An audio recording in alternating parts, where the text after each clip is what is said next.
इस बीच देखिए आज को छोड़ करके आपकी पार्टी से जुड़ी एक खबर है, वो दे दें अजीज खान। आज आ सकती है समाजवादी पार्टी की पहली लिस्ट। पहले और दूसरे चरण के उम्मीदवारों का हो सकता है ऐलान। एसपी के पहले दूसरे चरण के प्रत्याशियों के नाम तय। अखिलेश ने कल सभी सहयोगियों के साथ बैठक की। यूपी में 10 फरवरी को है पहले चरण का चुनाव। तो देखिए समाजवादी पार्टी के लिस्ट से जुड़ी ये अहम खबर हम आपको बता रहे हैं। लगातार इस तरह की खबरें उत्तर प्रदेश के चुनावी मंथन से निकलकर सामने आ रही हैं। पार्टियां बैठ रही हैं, फाइनल किया जा रहा है लिस्ट को। तो इस तरह से सरगर्मी हर तरफ बढ़ी हुई है। लेकिन अभी जो सबसे बड़ी बात है कि उत्तर प्रदेश का चुनाव किस डायरेक्शन में बढ़ता जा रहा है। विकास का मॉडल क्या फिर पीछे हो गया? एक तरफ जातियों का गठजोड़, जाति आधारित वोट बैंक को जोड़ना, और वहीं दूसरी तरफ राम मंदिर का, हिंदुत्व का मुद्दा, अयोध्या का मुद्दा क्या वापस पुराने एक ट्रेडिशनल फॉर्मेट में चुनाव जाता हुआ नजर आ रहा है। शंभुनाथ जी, एक चीज जो मैं गौर कर रहा हूं, क्या आप इसको एनालाइज करेंगे कि समाजवादी पार्टी कास्ट के नाम पर या जातियों की गोलबंदी करके, उनके नेताओं की गोलबंदी करके चुनाव मैदान में उतर तो रही है, बैलेंस कर रहे हैं। वो कभी ब्राह्मणों की आवाज बनने की चाहत रखते हैं, कभी दलितों की बन रहे हैं, कभी ओबीसी की बन रहे हैं, कभी यादवों की, कभी मुस्लिमों की। लेकिन वो ये खुल के नहीं कह रहे हैं कि हाँ हम इनकी वकालत कर रहे हैं। वो अभी भी कह रहे हैं कि हम सबकी बात करेंगे। लेकिन बीजेपी खुल के कह रही है कि हम राम मंदिर की बात करेंगे, हम अयोध्या की बात करेंगे, ये हमारा विषय है, हिंदुत्व, हिंदू संस्कृति हमारा मुद्दा है, हमको इससे परहेज नहीं है। ये क्या है, इसको आप कैसे देखते हैं?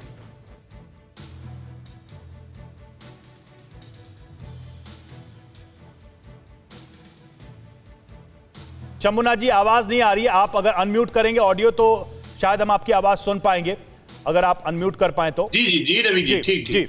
जो बीजेपी एक नेशनल पार्टी है और जो समाजवादी पार्टी कैरेक्टर है वो एक क्षेत्रीय पार्टी का है। रीजनल पार्टी जो है बहुत सारी जातियों के गठजोड़ से ही अपने को सरवाइव कर सकती है, वरना उनके लिए बहुत मुश्किल हो जाएगा।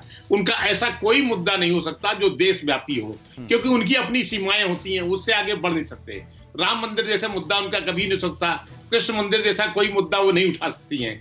उनके लिए तो जरूरी है कि वो अपनी नाव में, लेकिन कृष्ण भगवान सपने में आने लगे, कृष्ण भगवान सपने में आने लगे, छत्र फुलाएं और तब चुनाव लड़े। लेकिन यही रणनीति 2017 में बीजेपी ने भी अपनाई थी। आखिर बीजेपी भी स्वामी प्रसाद मौर्य, दारा सिंह चौहान को तोड़ के लाई थी बीएसपी से, तो वही रणनीति आज वो कर रहे हैं। उनको ही समझ में आ रहा है कि छोटे छोटे छत्रप, भले इनका जातीय गणित कहीं 1%, कहीं 2%, कहीं 8% हो, लेकिन ये काम तो आएगा।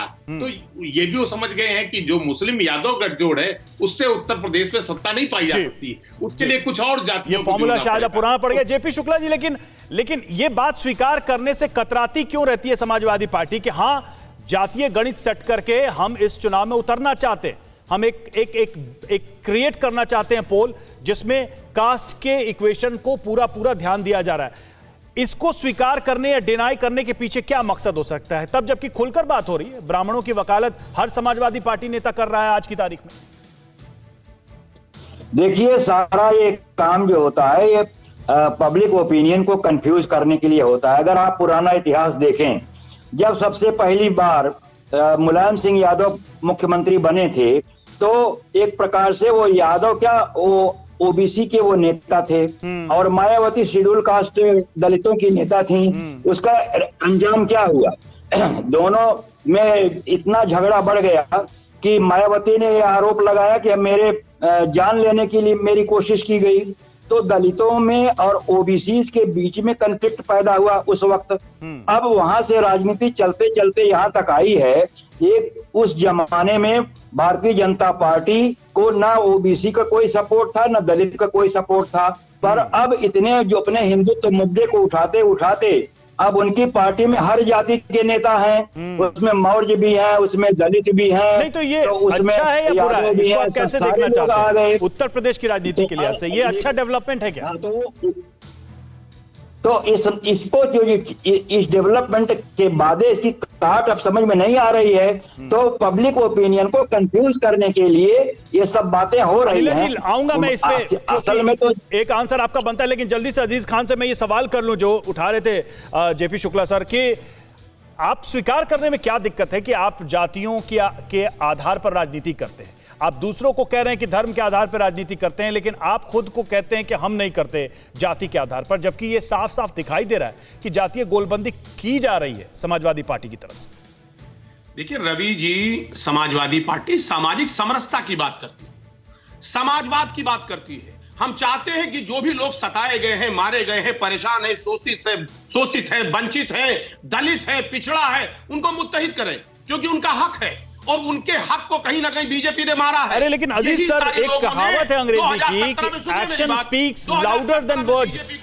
आपके शब्दों से आपके काम ज्यादा जोर से बोलते हैं, तो वो चीज तो कम से कम आपकी स्ट्रैटेजी में नजर नहीं आ रही है ना। आप देख रहे हैं कि कौन सी जाति को अपने पक्ष में कैसे करना है और उसी हिसाब से नेताओं को इन्विटेशन जा रहा है, उनके साथ गोलबंदी की जा रही है। किसी समाजवाद के विचार के तहत तो इनको नहीं लाया जा रहा।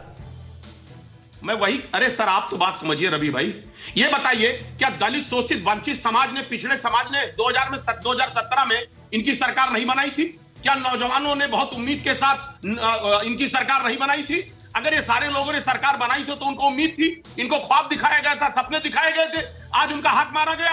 कहीं ना कहीं उनके सम्मान से खिलवाड़ हो रहा है। केशव प्रसाद मौर्य जी उप मुख्यमंत्री बनाया गया, लेकिन उनको स्टूल पर बैठाया जाता है। स्वतंत्र देव सिंह कुर्मी समाज से आते हैं, साहब उनको फाइबर की कुर्सी दी जाती है और खुद माननीय योगी जी सोफे पर बैठते हैं। ये सम्मान है, ये सम्मान है। आप सम्मान से खिलवाड़ करते हैं या सम्मान और स्वाभिमान की लड़ाई है? सवाल इस बात का अनिला जी, सम्मान बीजेपी को देना नहीं आता, बड़ी उम्मीद के क्या साथ कहेंगी आप? इन्होंने समाजवादी पार्टी में सबका सम्मान है और बीजेपी में अपमान है, इसी वजह से ये लोग जा रहे हैं।